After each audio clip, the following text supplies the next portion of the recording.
He's a good kid. 1, 2, 3, 4, 5. Everybody, this is meteorologist Steve Horstmeyer. Just turning on the lights here in the streaming studio. It's 7:15, so I'm running just a tad late, but overall, we are going to get rolling here in just a couple of seconds. So we again are looking at the hot weather returning to the tri-state. So let's start off excuse me a second, let's start off by looking at our Turfway Park live camera. And what you see there is blue sky, just a few high clouds. Now this is an example of somewhat lower humidity rolling in. Notice the lack of haze out there. We are in for a pretty nice looking night, and tomorrow morning it's not going to feel like you're walking into a sauna when you get up in the morning. It'll still be a little bit humid, but it'll be much more comfortable, gentle breeze and all that. Things are looking nice. However, the nice weather that's here tomorrow turns into pretty nice but hotter weather on Wednesday, and then back to the steamy stuff with scattered showers and thunderstorms starting into the area on Thursday. So let's get started here and see what we've got. Tuesday, Wednesday, and Thursday, well, they all look to be like this. Less humid, warm Tuesday. I think sunny and nice, but high around 90, a little bit of a heat index, so a typical for a summer day in Cincinnati. And then Thursday, the heat and humidity are increasing. We're back to the steamy stuff. Little doubt about that. Take a look at the dew point temperatures. Okay, whenever you have a dew point temperature right around the 60-degree mark, as humidity increases in any area, what you end up with, when humidity increases in any area, what you end up with is dew points, of course, increasing. And when you make it up to right around 60, research has shown that most people begin to say, it kind of feels humid. Now, it's around here. If the dew point makes it into the 60s and you're in Southern California along the beach, it's like, oh my gosh, what's going on? If you're in New Orleans, it's like, huh? What are you talking about? But, for example, here in the Midwest, Cincinnati area, once the dew point reaches 60, almost everybody says, it's starting to feel a little bit humid. When you get to dew points lower than 60, it's comfortable. When you get to dew points in the 70s, it's like wilted, man. They're just nasty as can be. And that's what we're headed for. So look at this. 61 on Tuesday, 60 on Wednesday. Then as we head on into the end of the week, 66, that's sticky. 69, that's humid. 70, it's very humid. And then 75 doesn't get that much more humid around Cincinnati than a dew point of 75. So we are headed back into the really sticky stuff. Now, the heat index values aren't going to reflect this exact same change. When we look at the heat index, you'll see it dipping quite a bit on Saturday. That's because of cloud cover and rainfall. So even if the dew point's 70 and the temperature is only like 82 or 83 with cloud cover and rain, it is really steamy and uncomfortable, but the heat index isn't all that high. So let me we're going to take a look at that heat index graphic now. And what you'll see here, I'm doing it by hand, I didn't get it started right. So you'll see this graph will change into the heat index values as we head through the same stretch. So here's what I meant. So heat index 84, heat index on Wednesday 90, that's hot, but it's kind of normal for this area.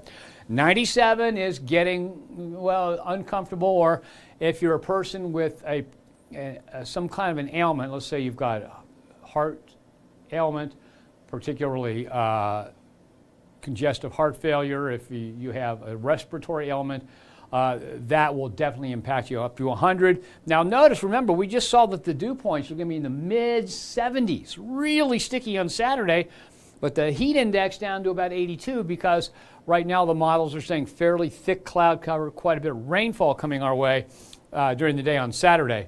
So it'll be steamy, it'll be really uncomfortably humid, but the heat index won't be that high because of the thick cloud cover and that, and the temperature's lower. But then once it clears out a little bit, 93 and 100 as we head into Sunday and Monday. So we are not done by any stretch of the imagination with the humid weather this week. So here's the satellite radar loop. And if you look at that now, notice if you just would project these showers along, again, you would think, okay, a lot of times what we do, you just project these showers along. They look like they were going to hit Switzerland, Carroll, Owen counties, but notice how they're beginning to shift way to the south here, and that's what will happen with these. So there might be a shower later on this evening in southern Owen or maybe southern Grant counties. You saw a few sprinkly showers right there, but there's no big rain coming our way. Humidity's dropping, air's drying out, and for the most part, it looks like a dry night around the tri-state. Okay, here's some big news. You see that red line? Well, the National Weather Service confirmed that on Saturday around 4:30 p.m. Daylight time, that a tornado touched down here in Switzerland County. So here's the Ohio River, here's Patriot, Indiana. Okay, this is Route 156 that follows the river. And an EF unconfirmed tornado, and the reason it's unconfirmed is because they can't do a ground survey. They said, first of all, this is heavily forested area, and there might be a property ownership issue. They said it was inaccessible. I don't know if that meant inaccessible because it's like a jungle, or if it's inaccessible because it's private property and they don't have permission to walk on that way. And for years and years and years in TV, the one thing we know is that if you need to go onto somebody's private property, you've got to get permission, okay? That's kind of basic to what American values are all about. And there's a good example. One year, I wasn't at this station yet, this was before that, this was in the late 90s. Over in northern Kentucky, there was a potential tornado touchdown. They hadn't surveyed it yet. And there was some damage at, it's kind of a business park. However, the main road to it and the road into the business park were closed and you couldn't get there.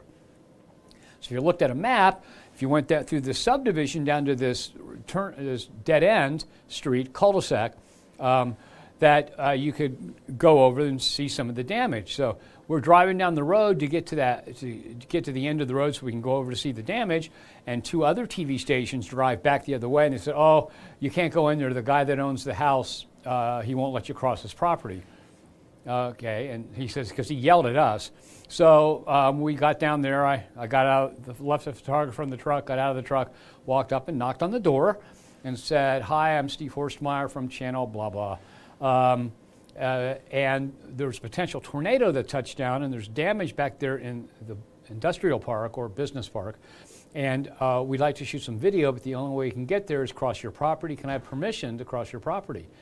And the guy said, absolutely, because the other two guys I just chased away, they didn't ask permission. They were just walking through my property, and I chased them off. And so one of the things in TV, especially in TV weather when we're doing damage chasing, is we make sure that if we're on private property, we have permission to be there.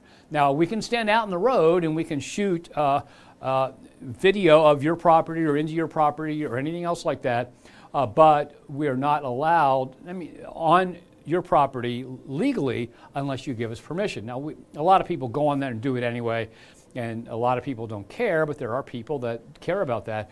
And so one of the things I tell a lot of young people getting into this business is, remember, you have to respect people's property rights, okay? You may go to a place and the only way to get there is to cross this private property, and if the person that owns it says no, you've got to accept that. You might be able to negotiate a little bit and beg them a few times, but if the final answer from the property owner or the person in charge of that property for the owner is no, we can't let you cross this property, then you've got to go and respect that and turn around and go away. And you just can't get the video. Okay, so that day, two other stations came driving back the other way, and they said, oh, he won't let you in, he chased us off. So I just walked up and knocked on the door and asked permission, and that's all he wanted. He wanted to make sure that people respected his property rights, and that's one of the important things young people that go into television and journalism have to learn, that, that's one of the things that we take really seriously here in this country. So let's get back to this. Unconfirmed tornado, unconfirmed EF scale on this tornado because the National Weather Service couldn't do a ground survey. They said it's heavily wooded and it's inaccessible. That's how we got into the private property thing. I don't know if it's inaccessible because it's private property and they couldn't get permission to go there or what, but the National Weather Service used radar data, and along with the radar data, they used a video that was found on social media, and they concluded that this is not a landspout, it is a tornado, and a very weak one at that. I looked at radar data and found that up where the highest circulation was, probably only somewhere around 50-mile-an-hour winds. So a mini weak tornado, but it was a tornado nonetheless. And you can probably find some of that video on social media. And I just talked to our evening producer, and she said that we've gotten permission to use that. So you'll see it tonight at 10 o'clock on our newscast. All right, let's zoom back out, show you full screen. And there you see the shower activity we're talking about, that line dying out and moving more to the south. And it's moving more to the south here. All this right in here is beginning to move to the south because the drier air is pushing in from Canada. And unfortunately, Tony Sands was my mentor when I started doing TV. I started just behind the scenes off air in 1977. Tony Sands was at Channel 5. He gave me my first job, so he's my mentor. And he used to say, okay, this air's moving into Cincinnati. It's not going to last long. It's just going to genuflect here. And if you're not a religious person or maybe not even Catholic, but Catholics, when you walk into the church before you move into your seat on your pew, you take a knee, or genuflect as they call it. And Tony was Catholic. And so he used to say, oh yeah, it's only going to genuflect here, because you go up to your bench, you go down quickly, you hit your knee, and you go on in. So that's what's happening. This is just going to genuflect in Cincinnati and move off and bring us back into the really sticky stuff. So that was a little Tony Sands-ism that I brought to you. Most of you are probably too young to remember Tony, because he retired 84, I think it was, so, and passed away not too long after that. So airport temperatures right now. Look at that, Richmond 77, 81 in Middletown, Springboro 78, 75 in both Chillicothe and Washington Courthouse. That is a pretty nice feeling out there. So let us look at the dew point temperatures. Notice the dew point temperatures have dropped to 59 in Springboro. Boy, are you guys lucky up there. 55 in Chillicothe. But we still have pretty sticky dew points around here. Notice 70 in Batesville. And that's unusual for this far north, but that's that microclimate with all the crops and all the moisture being transpired by those crops. Remember, told you last week, Brad Mousehart did a little research and found out that an acre of corn in 24 hours can transpire 3,000 to 4,000 gallons of water. So that's a lot of moisture, a lot of humidity in the air. Okay, but notice at the same distance north and south, Oxford and Harrison both at 64, Hamilton, dew point at 63, very comfortable in 61 in Middletown, nice in Springboro and Chillicothe.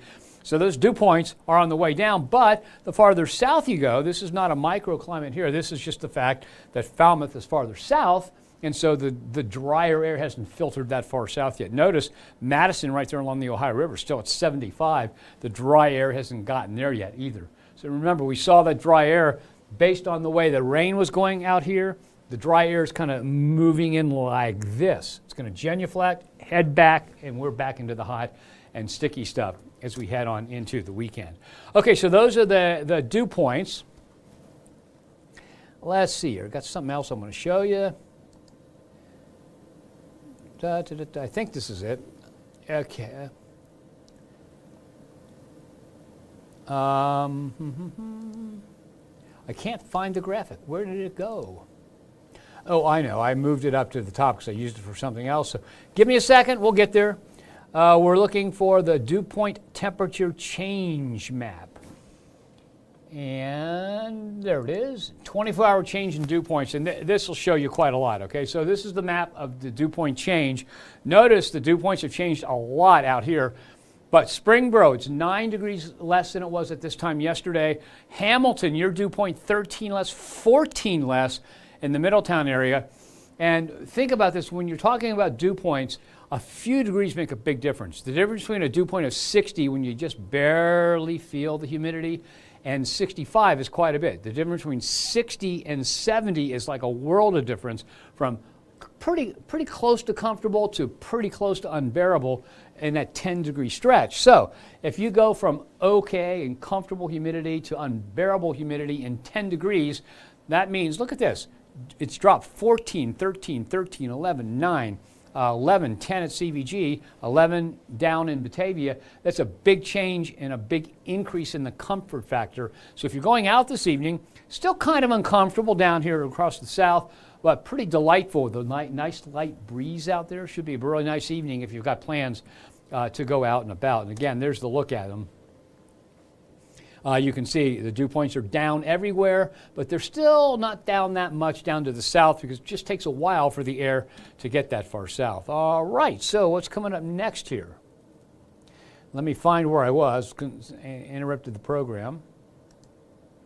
And so the latest heat index values look like this. Remember, those dew points are pretty low, are getting a lot lower, so the dew point is in Springboro and Chillicothe about the same as the temperature.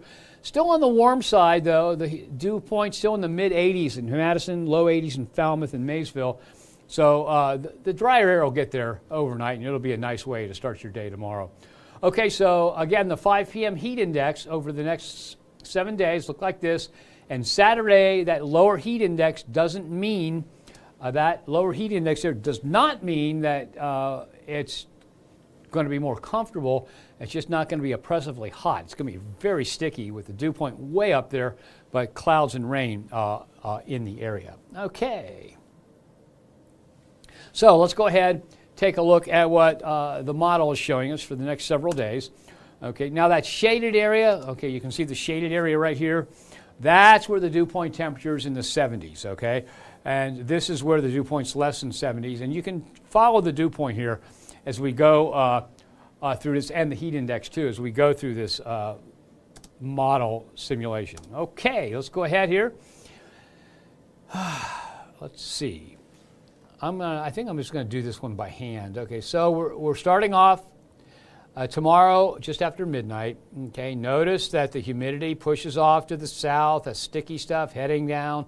Oops, trying to come back a little bit. Now it's the dew point at 10 a.m. tomorrow, 59. That's for Cincinnati. Okay, and you can see the 70s don't quite make it back into the tri-state.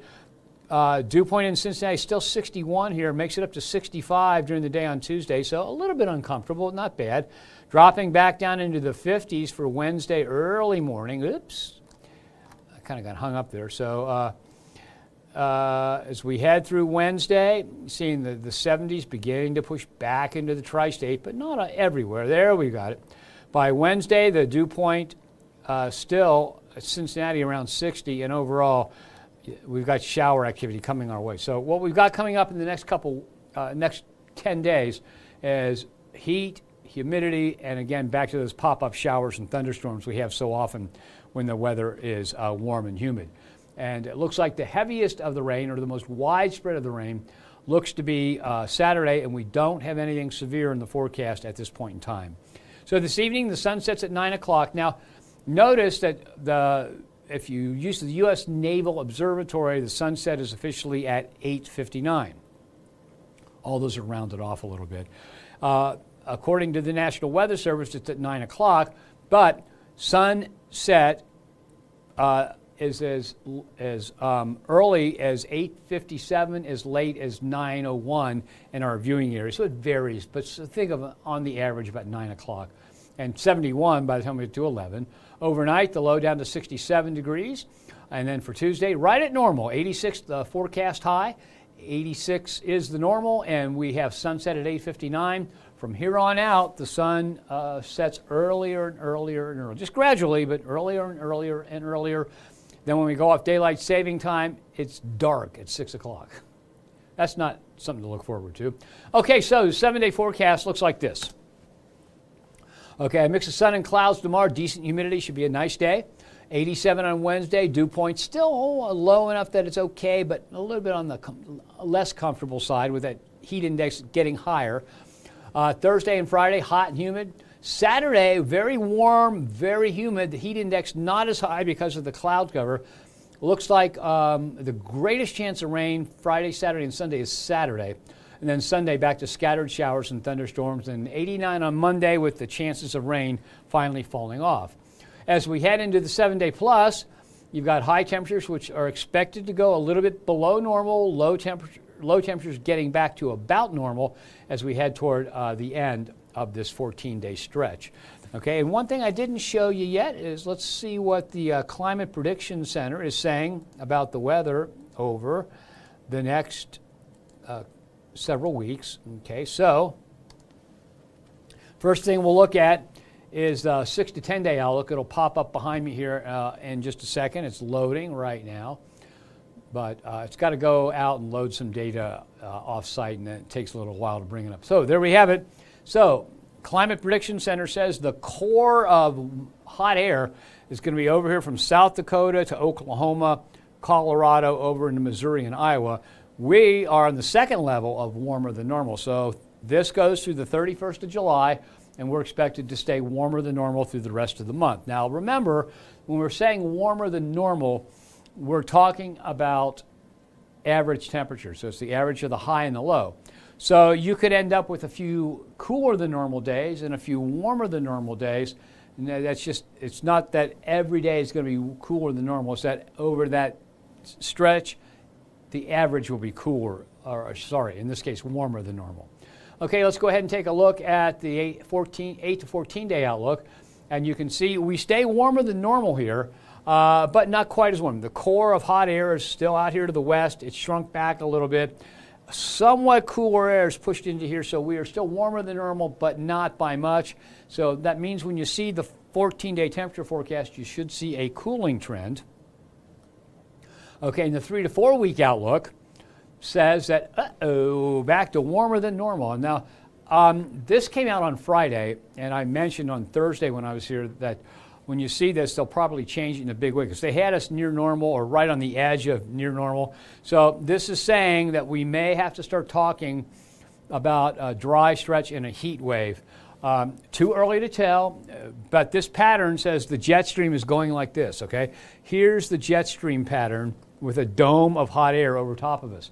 Okay, and that's what happened last summer. We had the dome of hot air. So the jet stream's up here, cooler Canadian air here, jet stream right here, heading down like that, and then this big dome of hot air may be over us. Now, this doesn't mean they're going to be right, but all the model indications are that we're going to go into a hotter, drier pattern. When I talked to you on Thursday, I said, yeah, no signs yet of going into a drought or a long extended heat wave, but we're beginning to see those signs now, okay? So not that it's going to happen.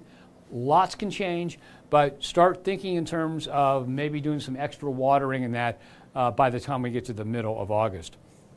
Okay, so usually what happens when you get a big heat dome like this, you get lower than normal precipitation. So let's go through the precipitation forecast from the Climate Prediction Center now.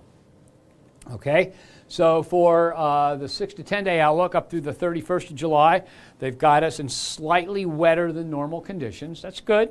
Not too much rain and no drought yet. As we head to August 4th, there it is right there, starting to see drier than normal conditions prevail as that hot dome of air begins to build in over us. And let's take a look at what it looks like now for the 3 to 4 week outlook. There you go. Just like I mentioned, it's a large area with less than normal precipitation from the 3rd to the 16th of August. And remember, that's the typical drought and hot weather situation for Cincinnati. What that's saying is that with the jet streams doing this, dipping down the west coast, coming up this way, and then like that, and right there's that big dome of hot air. That dome of hot air, usually over the past few weeks, we know, oh, it's hot and humid, we're going to pop up thunderstorms. Well, many times when you have a hot dome of air, depending on how close you are to the center of it, it may suppress thunderstorm activity. So you would think that out here in the lighter shade, there'd be more chances of a thunderstorm activity than here. So we're going to have to watch. Starting the 3rd of August and going out to the 16th, we may end up having to start talking about an extended dry period, extended hot period, leading up to what may be able to be termed a drought. And again, nothing yet to get too excited about, but we're looking at that. You're forewarned now. You know that we may be having to talk about that. And again, this is one of those situations where, hey, if your air conditioner needs work after the weather we've been through and we're going to be through here in the next few days, you may want to take care of that. And you may want to consider depending on what your farm situation is, making sure you have plenty of water for the livestock in case small streams in that begin to suffer. So still not a forecast, but we are talking about the possibility of a longer hot and dry stretch coming our way as we head through the first half of the month of August. So here's the 7-day forecast. Once again, we've got high temperatures in the 80s for Tuesday and Wednesday, 90s for Thursday and Friday, Saturday, Sunday, and Monday, upper 80s. Now Tuesday, the humidity looks good. Wednesday, you're going to feel the humidity, but it's not going to be all that bad. Heat index around 90, which is not too much different than normal for around here. Thursday, 90 degrees, the heat index up there. Same with Friday, Saturday, Sunday, and Monday. So we are going back into the hot and steamy stuff around the tri-state. And once again, when we look at beyond, or the 7-day plus, you see it says we're cooling off here. I'm going to have to update this, this run. I'm thinking, what I'm looking at here is I'm thinking I'm going to have to look at some models again, but I think this line shouldn't be below, but it should be a little bit above normal on both of these. So we'll keep an eye on that. But even though we've got some hotter, drier weather coming away, does not mean it's record setting or anything like that at this point. We'll have to pay attention to see how it evolves, and of course we'll let you know before it gets here what our best thoughts are. Okay, so let's see who's saying what here on Facebook. Pat Cross says she loves this. Oh, good, I hope. I mean, the thing is on a regular TV show, we are so tight for time all the time. I know you would think if we're doing 13 and a half hours of news a day, how can we possibly be tight for time? But we are. So we only have a certain amount of time. Most of the time it's around 3 minutes. And so this way we can talk to you, say it slower, we can interact a little bit, and we can give you more information. So Cole Ringman, thank you, Cole. I'm not going to tell you everybody what you said about me, but likes Brad Mouseheart too. Yeah, I think Brad's great. I had seen Brad and I knew about Brad and had seen him on the air as a competitor and that for years. And then when he was hired here, was the first time I met him, and the video has disappeared. It's back from Facebook. I don't know if that's happening on your end, but I'm monitoring this off of a web browser, and video disappeared. So if it disappeared, it's something that's out of the building here. Okay, JD Havisto. How am I doing today? I'm doing great. I am at, let's see, it is the 21st of August. I've got 5 weeks before I retire, so I'm in great shape.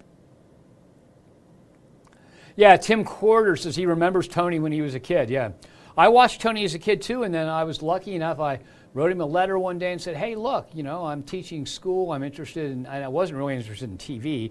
I was just interested in doing something in weather. And so and he hired me when he could. I was allowed to go down there and just, you know, hang out and help him out, which I thought was a great thing. I was 23 years old then.